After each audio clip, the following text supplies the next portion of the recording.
Hello and welcome. Today we will be tackling a new oil painting. This piece had its challenges, but we will get into that in a moment. The concept for this piece started to form after I watched a movie about a teenage boy who develops auditory and visual hallucinations and ultimately gets diagnosed with schizophrenia. The story really captured my attention, so I started to do some research on schizophrenia and found a few YouTubers that share their story with dealing with the hardships that come along with this mental illness. Oftentimes when we hear about schizophrenia, we hear about how scary the people are that are dealing with this mental illness.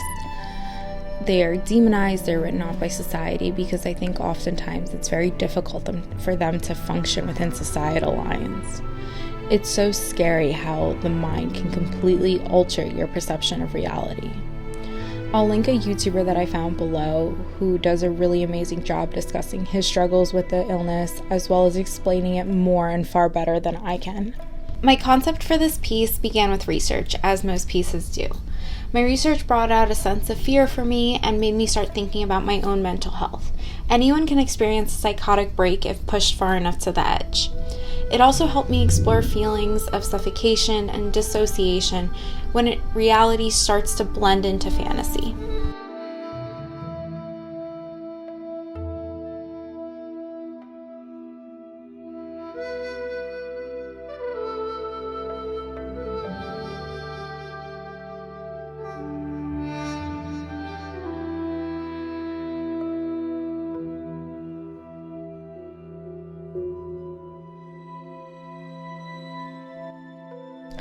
Orphica was a challenge for me to execute. The faces blending into each other played tricks on my mind as I painted.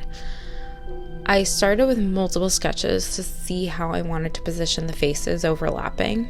Then I jumped into the underpainting. I did a greenish blue base. I felt it would help illustrate the depth of the painting better than a burnt sienna. The main goal was to direct the contrast, add the depth to the piece before going into details. Once I felt like the basic underpainting was complete and the depth of the piece was properly illustrated, I started with the layers. Oil painting is a wonderful medium because it allows us to go in multiple times, build up the piece. It, for me, almost feels like you're sculpting on a flat surface. You see in some shots, I go in and I re-outline some parts of the piece. This is because, like I mentioned earlier, the overlapping was starting to mess with me, and I was getting lost in the piece, so I had to remap where the features were in order for me to understand in relation to where,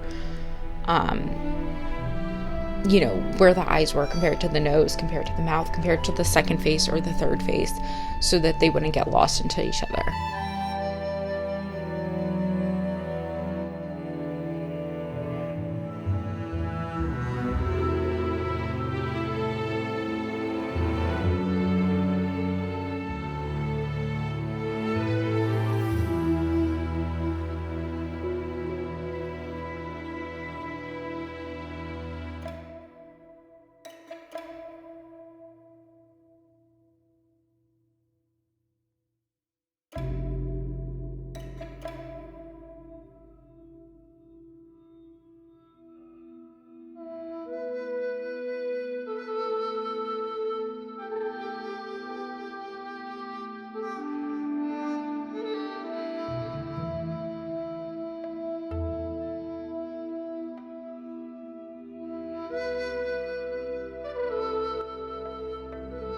Lately, I have loved to allow the natural drips of the paint to flow down.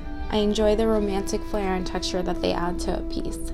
The detailing of this piece was difficult not to overwork since all the features blend into one another. I didn't want one feature to be more prominent than another.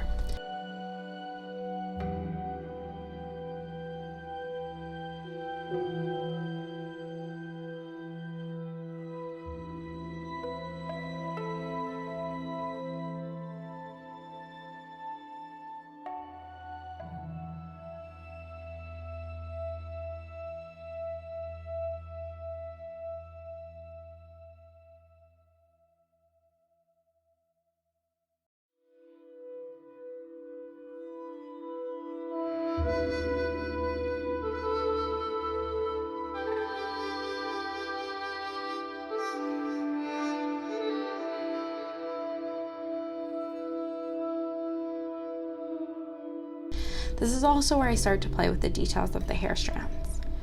Hair is always a struggle for me to make sure that it doesn't look like spaghetti. Hair catches the light in such an interesting way, so you oftentimes can see individual strands, but the key is not to overwork it and over-accentuate. For this piece, I wanted to have the hair flow within itself and add the elements of her floating in water. Fluid movement was a very important element for me. I wanted to show that as well as the texture, and I found different ways to incorporate that into the work, whether it be through the drips or the splatters or even the hair movement. I really wanted to capture that emotion and evoke that to the viewer.